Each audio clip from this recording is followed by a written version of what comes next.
Okay, everybody go and take the benefits of the long rest. Oh, heck yeah. Except you. No! The next morning, very early in the morning, a runner arrives at the tenement. That's a 20 on my long rest D20, Rick. Don't roll that. Oh. Do not roll Weird. that in Sigil. So one interesting thing about Sigil is that the 5e rules are very clear on certain spells. Like Dream, as an example, is a spell that only works on a target that's on the same plane of existence. Sigil's not a plane of existence. Like, you're not on a plane right now. You're in Sigil. So, I'm having to take some liberties with some of these spells and how they work.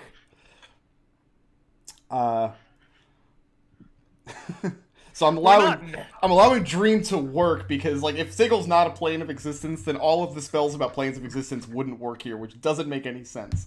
This is just a situation where we're using a 2e setting with the 5e mechanical rules. Yeah, a runner appears the next day from the Temple of Osprim, bidding you all if you have no... there's an urgent matter that Yashnar's, the knowledgeable priest, would like to discuss with you. One of the Barrier twins has come out. We're all ears. You guys ready to go? Yep. What have each of you done with your piece of paper? Gus, you first. Well, the question is does Gus remember the previous night? You have a piece of paper when you wake up. You have vague recollection of trying to burn it and cut it in half, and people applauded you. It's like, did I fight a giant squid? Half of one. What the hell? What? Where are my pants? Why do Gus fell asleep with the paper in his hands? Okay, but now that you're leaving for the Temple of Osprim the next morning, what have you done with the piece of paper? Well, I mean, depending, like if we're throwing them away as a group, then I'll throw. Oh, it I'm away. bringing mine. I've never thrown anything away at any time in the No, moment just you know me. Fold it up and put it in my belt. I Okay, guess. in your belt. Connor, what are you doing with yours? In the pocket. In the pocket. What about Lucius? Lucius is puzzling over it as he's walking. So you're holding it in your hands as you're walking back to the temple? Yeah. What about Alex? Alex is in one of his toolkits with some other, supplies. Okay, and Seeker? Pocket. Okay. Oh, and I fixed that bag of holding overnight. Okay, So you have it again. Arriving back at the temple, the same thing is happening as the first day you were here. You're here a few hours earlier in the day, though, so the crowd is kind of billowing up around the outside of the temple walls, enclosing the inner garden. Well, garden. But the two icy gates are closed, and you see Paesto and a couple of the other apprentices standing on their side of it. And when Paesto sees the five of you approach, he smiles broadly and opens the gate and allows you to pass in. He looks down at the five of you, especially to Gus, and he thumps his chest once. Says, "The knowledgeable priest is your friend." Nobody else is admitted into the temple. They have not started serving the water yet for today. It looks like they're just getting that apparatus up and running. You're taken back inside, up into the same room as before, where again Yashnars is sitting on his chair with great difficulty, and Patience stands stoically next to him. Completely stone-faced, giving no indication whatsoever that she knows what's about to happen. And he bids you all good morning. And he tells you that the Queen of all Waters has appeared to him as an avatar of herself and told him that he is nearing the end of his journey, the end of his purposeful path that she placed him on. And in order to know where that ending is, he is to counsel the five of you. I'm sorry, to seek counsel from the five of you. He doesn't have anything to counsel you with.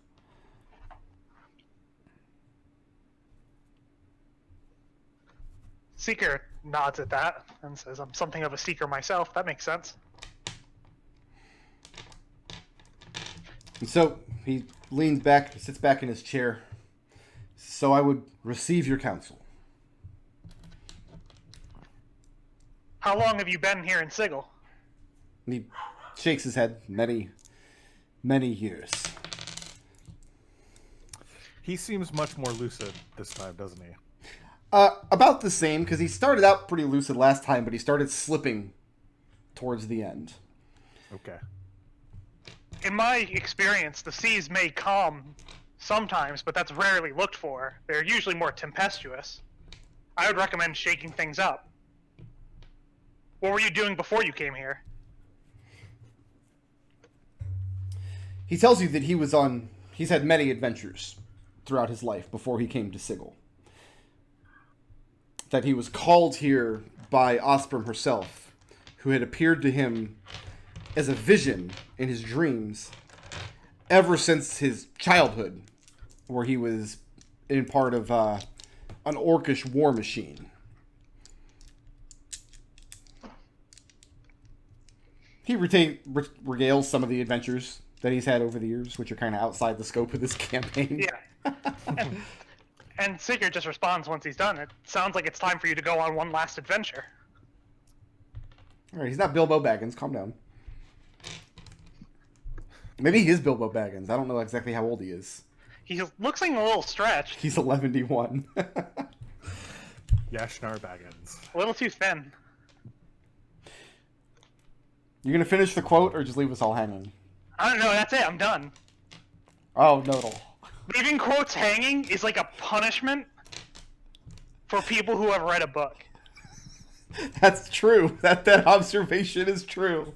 I feel very unnerved that you won't complete the quote. He stands and tells you that if it is Osprey's will for him to accompany you on an adventure, then he will see it done. And he stands with great difficulty. This is not a man who can go on an adventure. Mm-hmm. Listen, the only way this dude's gonna die in some heroic battle is if we give him some help. He asks if any of the rest of you have counsel to offer him. Where are we going on an adventure? You're asking Yashnars? No, don't say that.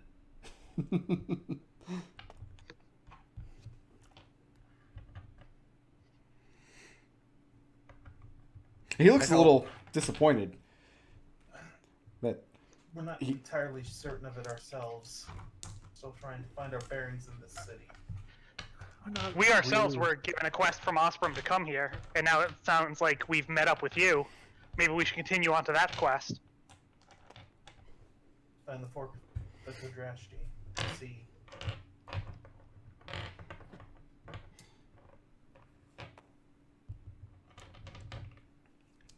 is that your intent? To bring him on whatever adventure leads you to the Kodrashi Fork? Uh-huh. Okay. He calls in the barrier boy, the runner that was sent out for you. The one with golden hair. And Who's that? I don't remember that. their names are Kaelorn and Realgo. Oh, okay. And I described them as being golden hair barriers.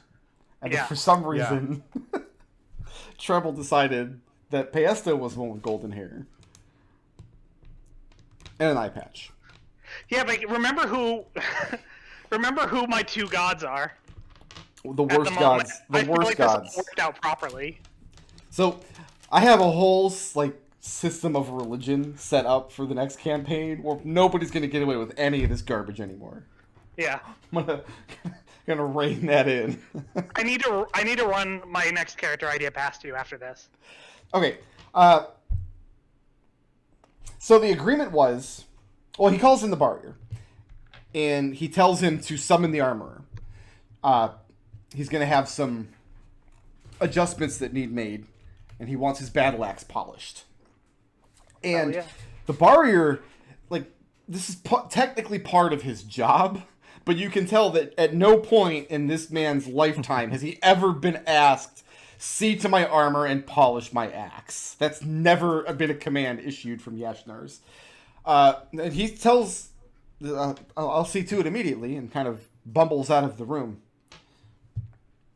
Yashnars then turns to Patience and tells her that he will require some time to sit in prayer and quiet contemplation so that Osprey can give him the strength to go on this last journey.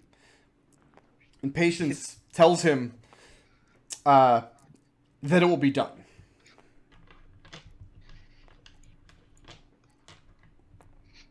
Can we help him by maybe casting Enhance Ability Strength on him? And maybe in a bit if he needs it. And well, at this point, Patience is beginning to usher you out of the room. Yeah, let's see what he can do on his own. Hey, Patience. Question. And I pull the piece of paper out. Do you know what this is? She looks at it. She looks back at you. She says, sort of disgustedly, "Yes, I do." You tell in the voice you don't seem too pleased about it. She says, "We can discuss this tonight at the appointed place. Is it bad? If you'll forgive me, I have duties to attend to now." Of course. Is it magic toilet paper?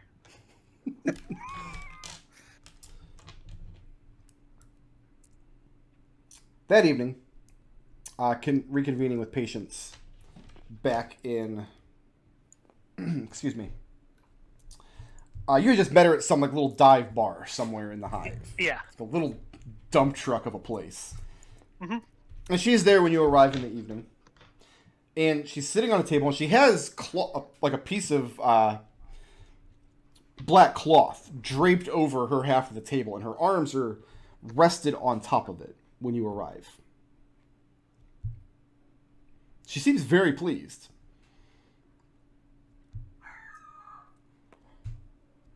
Hello, Patience. She welcomes you all to sit. Connor does.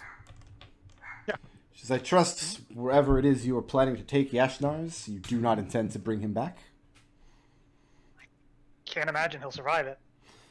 She nods and says, "Then I consider our arrangement at a successful end. And you have my thanks. And you have what we've agreed upon." And at this point, she pulls back the black cloth sitting on the table. And it's a small wooden box with a silver clasp. And on the top of the box is emblazoned the one of the Barracuda sigils. Excuse me, one of the Barracuda sigils of Osprey.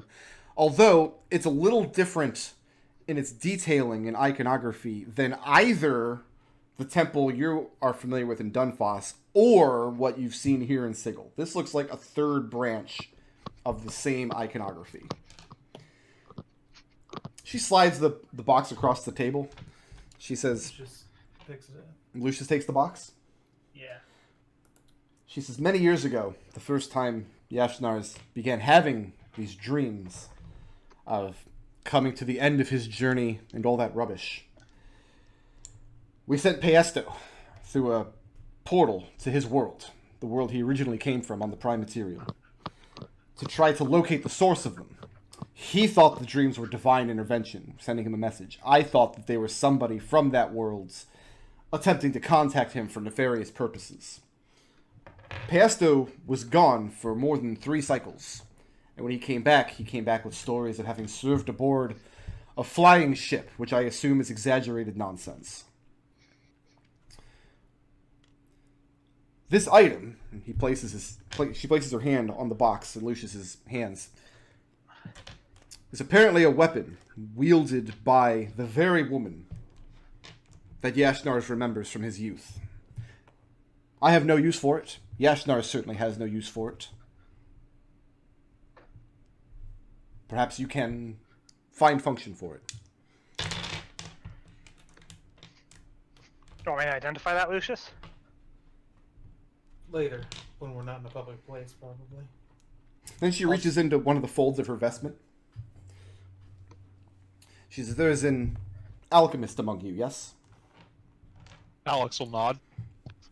She pulls out a piece of parchment.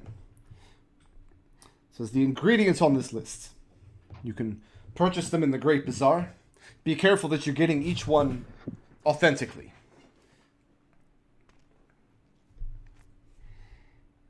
Mix them together into a tincture. And then she gives you directions to a particular archway on the grounds of Lord Taker's mansion. And tells you that to drink 3 drops of this tincture as you pass through the archway, you will enter the vaults of Lord Taker. Do not buy all of the ingredients from one place, and do not buy them all on the same day, and do not buy them all with the same manner of coin, or Lord Taker will know that you have done it. Makes sense. Really? Wow. Fascinating. Probably shouldn't buy them all as myself either. Once you are in the vaults, you should be able to find the Kodrashi fork. Again, I have no use for this relic. Take it back to your world to fulfill your duties to your high priest there, and do so with my gratitude.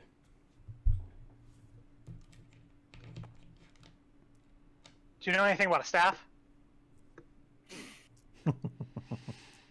She says she knows what a staff is. We heard there was a staff of Osprey that got stolen from our world as well. And she I was just doesn't, wondering if it had passed through here. she doesn't know anything about it. Shame. Anything else you need from Patience? No, I mean, she said our business with her was concluded. Hey, what's that parchment again? The one she handed Alex? Yeah, you said you No. knew what the parchment was. Oh, the Piece of paper. Piece of paper. And Connor takes his out of his back pocket. She tells you that there is a cult in Sigil called the Mind's Eye. They are...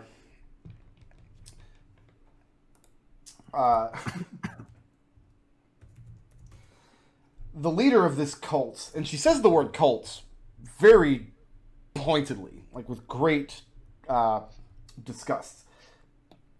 The title that she has given herself is The Innermost, if that gives you any kind of idea of how well, or how they kind of view the world. And it's a cult of solipsism. That what you can perceive in the world through your own inner eye is all that exists in the world. Obviously, it's complete rubbish. It's a philosophy that used to be much, much larger in Sigil than it is today. And these people show up on the scenes of battles or disasters or magical experiments gone horribly wrong. And she kind of describes just exactly what happened in the marketplace. They showed up, they helped people get back on their feet. She says that while they're doing this, they identify people from the Prime and attempt to convert them to their cult by giving them whatever they desire, as long as they're able to determine whether those people are, how do they put it, worthy in the eye of the innermost? And apparently the 5 of you have done this. Got it. So, what we desire is a blank piece of paper? Well, no, you remember you cast Identify it and you saw all the things. Yeah, I saw everything. Yeah. She tells you that They may not have a good grasp of what we want yet, and they may want to try and suss us out. I mean, I want everything, so they're doing a pretty good job with me. she tells you that she would counsel you on getting rid of these pieces of paper, but to do so is impossible. So you will hold them for your whole natural lives until you use them, and how to use them she has no idea. And what do they usually take in recompense for giving all the things? She tells you that a large number of people that enter Sigil from the Prime end up as members of this cult. Mm-hmm. Really? Actually, it sounds like we might want to talk to them then, because there's a number of members of the Prime from our Prime who have gone missing here. And she holds her fingers up to her head like she's massaging her temples. She says, Seeker, have you ever spoken to a person that believes that they are literally the center of the multiverse? Yeah, and I got 33 platinum from them. Every day. and What I you do pointed- with your time and how you choose to waste it is no longer my concern. You have my thanks So- once again. And she stands up from the table. I do have one question before you go. They call them powers here, right? So the power that you worship, she's not going to be, miffed at you about the whole, And I just kind of Mutiny? make up, I guess, yeah, the whole mutiny thing.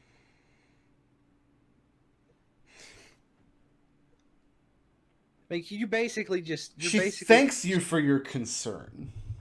Well, I mean, like it just seems to me that like you're basically throwing your captain's first mate off of the boat. She corrects you and says that currently the ship has no captain. Her actions will allow one to take the wheel. Isn't Osprey your captain? Jesus, take the wheel. No, Osprey's the helmsman. Yeah, that's kind of where I'm going with this. Exactly. But yeah, she thanks you for your concern. I was just Which wondering. She's the one person in Sigil who's not looking to have a philosophical discussion on her religious beliefs and the implications thereof. No, if you want that sort of thing, you should go talk to the Mind's Eye. The mind's eye. So, I'm intensely curious. We're not. Cass puts his hands. It's like, can we please not talk to the cult? Listen, Gustavus. What do you?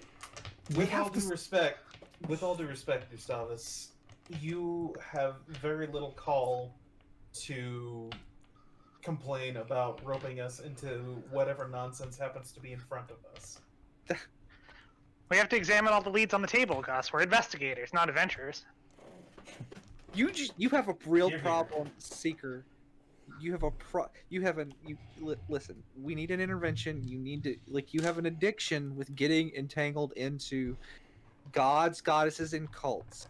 My goal is that when Lucius- my check eventually comes due, and they all need to come to get me, they won't be able to fit through the door, and I'll run out the front way. We're not the back door because there is actually, I think it was a fan-written Planescape story of a guy who tried to do that, and it didn't end well for him. What ended up happening was a seeker. he thought he was more clever than the powers, and by worshipping multiple powers and he thought that at the end of his life he would have his choice of going wherever he wanted to in the multiverse. What actually ended up happening is the powers just cut a deal and each took a piece of him.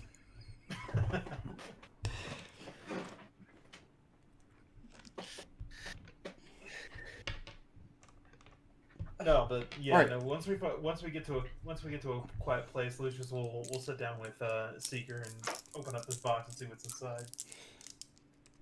I Okay. love it. I love the sound of that. What's inside the box is a leather handle. And Lucius picks it up, tosses it from hand to hand, It's a leather handle. hands it over to Seeker. Seeker, you're holding a Uh-huh. leather handle. I'll identify it. Identifying it. It is a +1 weapon that requires attunement.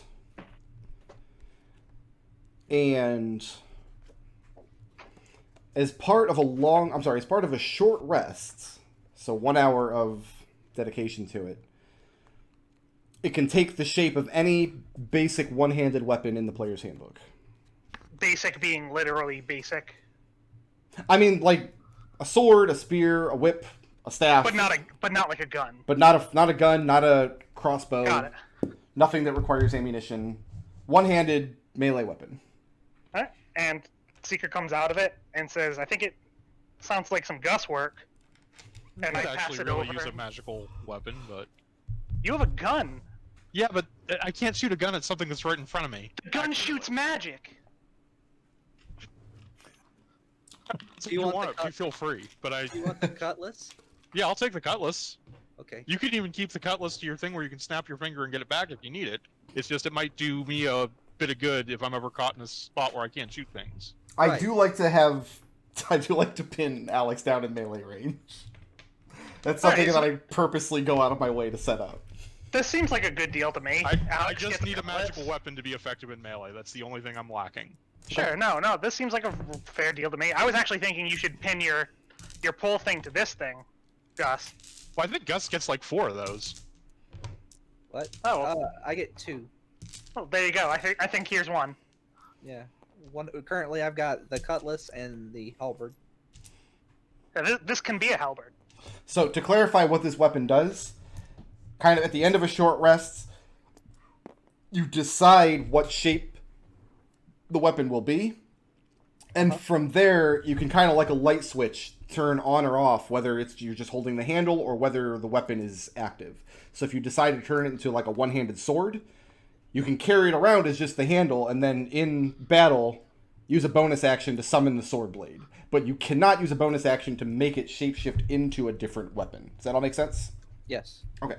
Can I just leave it all the time? Can you what? Can it remain activated all the time? Sure. That's up to you. Okay. Yeah. Okay. And the cutlass in rules terms is just a +1 scimitar. Yes. That's my 1d6. recollection, yeah. Yep. You can have your hammer back then, Gus. Just put the hammer in the bag. So what, Gus, what are you attuned to now? How many magic weapons are you attuned to? Well, you said that the cutlass didn't require attunement, and No, it doesn't.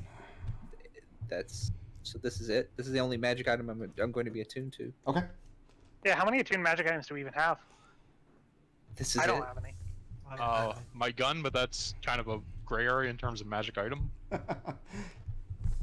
So We've been getting along fine just with our own bullshit. I'm going to remove the weapon. So at the beginning of next session, I need the answer now because that'll tell me what I have to finish preparing. Well, I've actually already got one of these things prepared. So if you answer the question one way, I don't have to do anything this week at all. I'm done. Yeah. If you answer the question another way, I have to do work this week. Okay. So at the beginning of next session, are we going to collect the list of ingredients and make the tincture to enter into Lord Taker's manse? Or are we going to seek out and consult the mind's eye? Salt is a heavy word there. All right, seek out and shake down the mind's eye. Again, I'm not Keelian. I guess so there's one actual thing, like, I was kind of under the impression that only a worshiper of Ostrom could carry the fork, and that was part of what Patience was offering us, was the ability to do that. You use the fork. Only one can wield the fork. You can't Okay. attune to it unless you're a But follower I could of carry Ostrom. it, and it's not going to kill me just to pick it up. Probably not, no. Okay. I'll pick it up, and hopefully Alright. we'll have to hope the geese provide some sort of bonus. I mean, Yeah, worst alright, case my scenario- vote's to go into the Lord Taker's vault then. Okay, Yeah. Lord Alright. Taker's Vault. That's what I want to do as well. good. Because last time you guys snuck into like a bizarre magical dungeon that somebody had in their basement, absolutely nothing terrible happened, and no completely innocent dolls that loved you unconditionally got murdered. We're bringing Connor- something we specifically want to get murdered. Are we? I thought he was... I kind of got the impression he wasn't going with us on most of this. No, he's literally going with you. Yeah, he's coming with us. Yeah, he's Into Lord Taker's vault? yes. Yeah. That's the We're gonna adventure. tell him we're going on a treasure hunt to get back to Kodrashi Fork. I thought He's he all was going to down on this. Archon. Okay, I misunderstood. So that's what I thought too. I thought you guys were going to be That's like, what I go thought, die too. on the battlefields of Acheron, but they're like, no, you need to come with us on an adventure. And I'm like, Yeah, I that'll thought work. we were just supposed to be the messengers opening the path for him, but Yeah, I thought. I decided that I felt guilty telling him to go to Acheron, and I was hoping someone else would speak up, but no one did. still the plan. That's fair. He did ask at one Okay. point, does anyone else have counsel for me? And y'all were like, nah, we're good. So, I was So- just, we'll bring him. Well, so that's why when we talked to Patience, and she said, "Hey, is he? So he's gonna not coming back here alive?" And I said, "I don't imagine that he will." And she said, "Great, our deal's done." Seeker's mind, he just went, "Okay, great. This dude doesn't die. We're done. Our deal is done." So because I gotta put a So- straw poll and stuff here. As we're thinking What about I- blips today, as you guys are thinking about your alignment blips specifically, let's think about how your characters feel about tricking this ancient orc by impersonating his god and telling him he has to go on a one-way adventure with these prime material people specifically to get murdered. Oh, Connor already has an amazing answer for that. All right, I'm gonna go dark for 2 minutes because I gotta add up some experience and stuff. I'll be right back.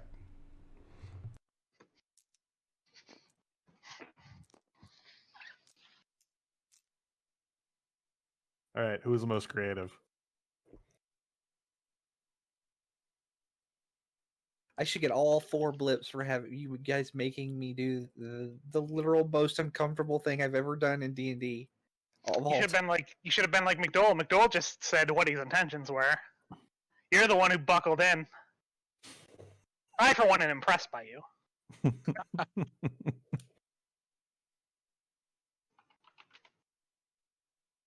I'm gonna say creative goes to McDohl for like asking questions and things like what's the best way we can for constructing the dream. He had help and everything, but he was the one answering the questions. So creative to Lucius For dream construction. for dream construction. That's creativity. Yeah, sounds good to me. Who was the badass? I'm going to say that Seeker was the badass for destroying a glass thing and sharding all of the Sharding, not sharting. yeah sharding all of the tentacles. Yeah. Are we good with that, or anyone have anything else? Nah.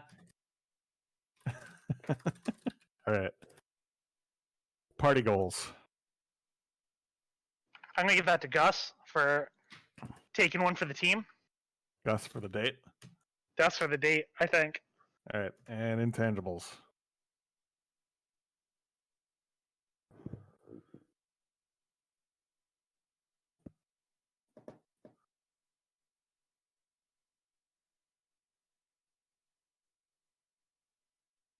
There was something that McDohl said earlier that I just can't remember, but it had me busting the gut. I mean, if it's up to me, I'm gonna give it to McDohl for immediately getting where I was going with the King Kong thing. You had my back. I knew exactly what you were doing. I like that. It's warm here. I like it.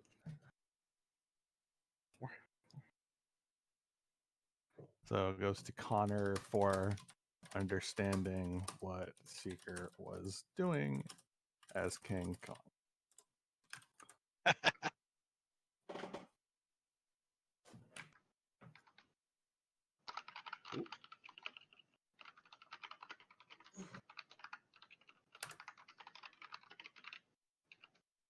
All right, let's see.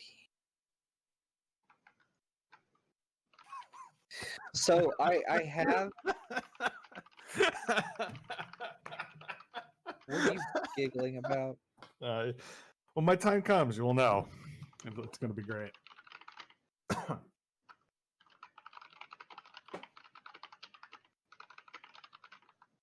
Sorry, I didn't mean to interrupt you. Trouble. No, it's fine. I did appreciate. I think I really liked it when you tried to argue with that lady. That was funny. Oh, too. don't worry. We'll get there.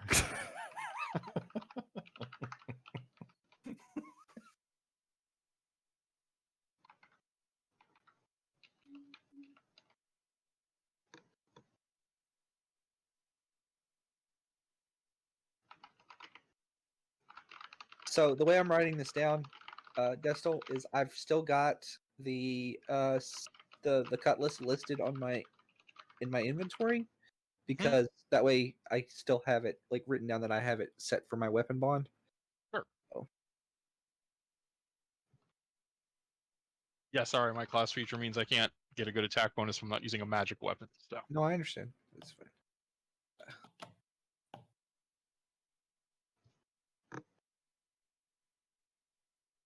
Man, friggin' Alexander's not a cheap date. Jeez. Gotta have magic weapons for everything, gosh. Oh no! What happened to my rum? It got smashed. I think your rum is long gone, buddy. But why? Sigil, that's why. Just imagining Gus trying to roll this barrel back to the flop house. Growling at children as they run after him. From Gus's perspective, the last thing he remembers is like just a few like I don't know, 15 or 20 minutes before getting the barrel of rum, and then they just got into it. To be fair, Gus buying that rum was the best economic action anyone took during the session.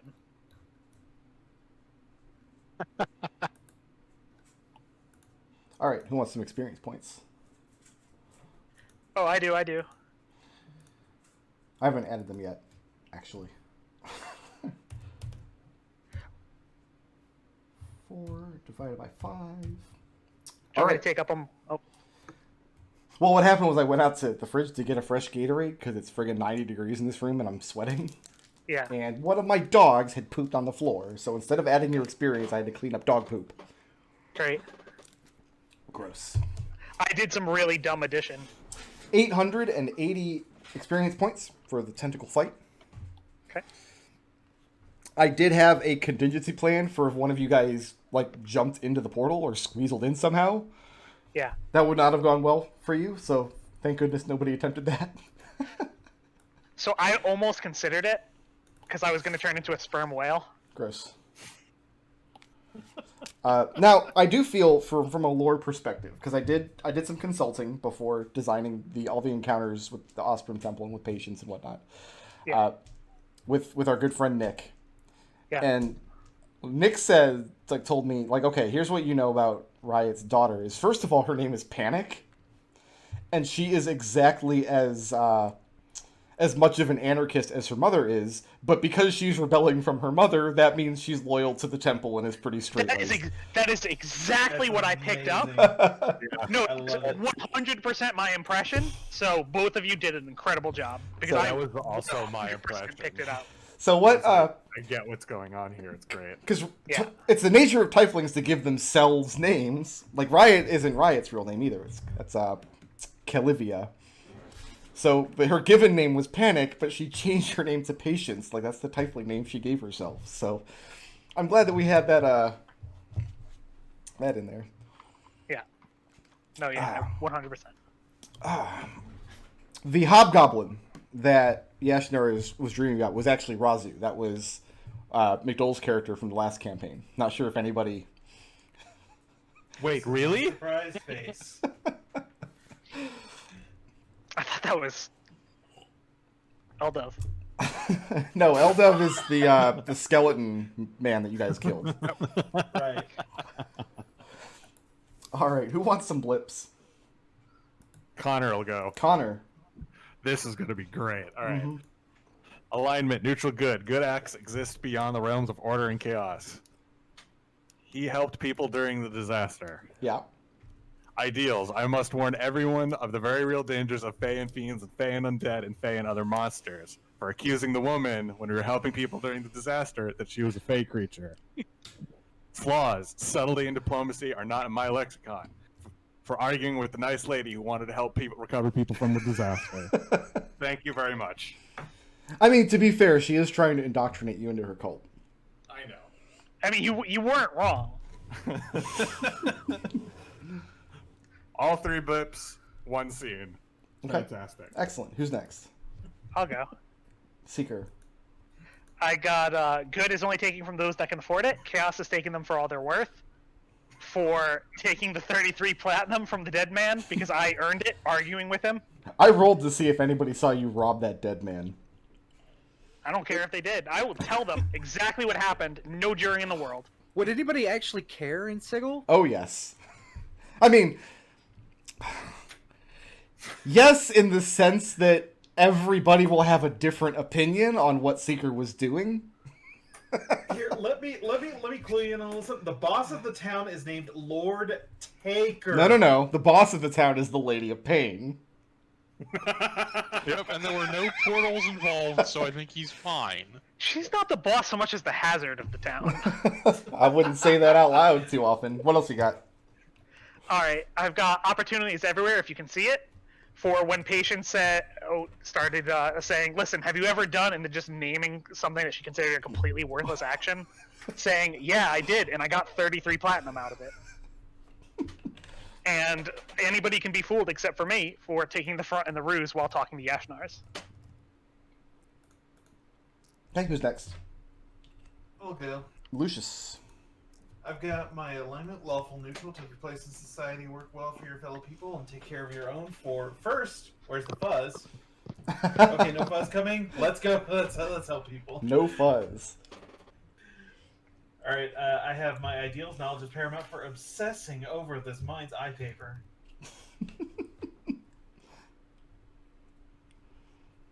Is that it? And Lucius is double or nothing for it was kind of risky moving toward the tentacle faced monster thingy. Because That's why would you do that? That's one of the more disappointing monsters I've rolled out of the Tome of Beasts. I rolled so low on every one of their attacks. Oh, I was upset. I'm sorry, Brick Road. I know. You weren't underwater. You weren't gonna beat that 15 crits. Who's next? I'll go. Yep. Neutral good. I must be a benefactor to and strive to leave things in a better state than I found it. For actually, I'm gonna just skip that one. Okay. Because I lost it and I don't. But so you were the first person to start go helping. I thought. No, he immediately sat down and tried to go to sleep. Yeah. Oh, Yeah. That is the thing he did. never mind. I take it back. You did nothing. Ideals. My companions are my support structure, and I must do what I can to protect them from themselves. For again, well, first of all, the date for like doing this. It's like fine. I'll entertain this awful idea, but second of all, continuously arguing with Seeker about the fact that he needs to quit dragging us into godly bullshit. He has a problem. We need to sit down and we need to you need to recognize you have a problem. And then also my flaw drunk Gus says hello for getting absolutely sloshed in the middle of this date and then forgetting the plan partway through and then immediately rushing a giant kraken. He didn't rush the whole Kraken, just the tentacle parts. I rushed the face and took the bell. Oh, that's true. Yeah, he did rush a kraken. And then the video I got all the videos updated. Okay. And Alex, what do you got? I've got ideal, lawful, neutral, always being willing to take the law into your own hands, but no further. For the no real frills, no real changes to the deal that we decided on with patience. Mm-hmm. I've got my flaw. I'm sure we can handle this. For his decision to just back up a little bit and keep shooting, despite being poisoned and actually pretty badly beaten up during that Kraken fight. I think you're the no. I got Seeker with the. He had two different. He had the poison spores, and he had the ones that knocked you unconscious. Yeah. And I decided the unconsciousness ones were powerful enough that I couldn't use it as a part of a multi-attack, and that he'd have to subject himself to some damage to do it. It was pretty brutal. Yeah, and then I got I was really sad because I've been walking around with protection from poison for like 4 levels, and I finally dropped it right before that fight. Nice. I didn't cover my ideal. The dead deserve dignity for helping clean up all the mess after the fight. Okay. What is the most creative solution to a problem this session? Lucius. Most creative went to Lucius for asking questions about the dream construction. Okay. Who furthered the party's goals the most? Give That up the went to guts for going on the guts date with for the hell. No, I think it actually went well. Oh, what was wrong? It was Remember how fine. that date ended? Well, I guess no, you don't. That wasn't his fault, though. That was... The DM started screaming some dumb shit and told you to roll initiative. What are you going to do with that? Who was the badass? Badass went to Seeker for sharding the tentacles. And Tentacles. one for intangibles. Intangibles went to Connor for understanding what Seeker was doing as King Kong. All right.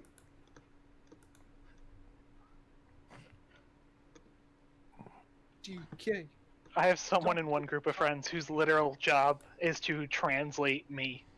Because I sometimes have a hard time explaining it. But he always immediately knows.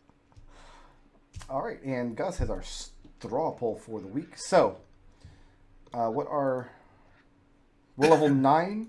Uh-huh. All right, 5 Yep. blips are worth 533. I gave you your counter experience. Everybody mark that down. That was 880, yes? Correct. So Alex is taking 3 blips. All of yours are rolling over. Connor, you've earned 4. You have 4. Do you want to come in next week with 6? I have 2, You have 2. don't I? I have you at 4 because you spent 2 to re-roll something this session. I only spent 2? Alright. Yeah, I'll roll over 2 then. Okay. Let's roll over 2. Gotta fix how the blip works. Alright.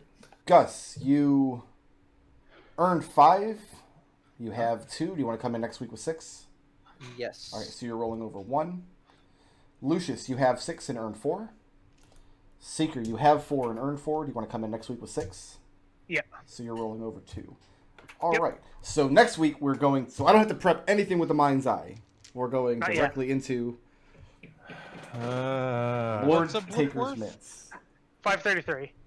As a player, Brickard, I'm still very interested in this Mind's Eye storyline. Yeah, So same. don't think you're free. There's not really a storyline here. So, here's the thing, though. Do we envision ourselves fleeing Sigil after we grab Yes. the Krodashi Fork? Oh, No, it's Sigil. Honestly, if you're asking me as a player how I see this going down, I think we get a job from Keelian. What? Okay. Clearly, Gus has more work to do. oh god. Because Seeker is like 4 deities deep at this point. Now he's like, hey, I want to get a job with Lord Taker, too. Bah!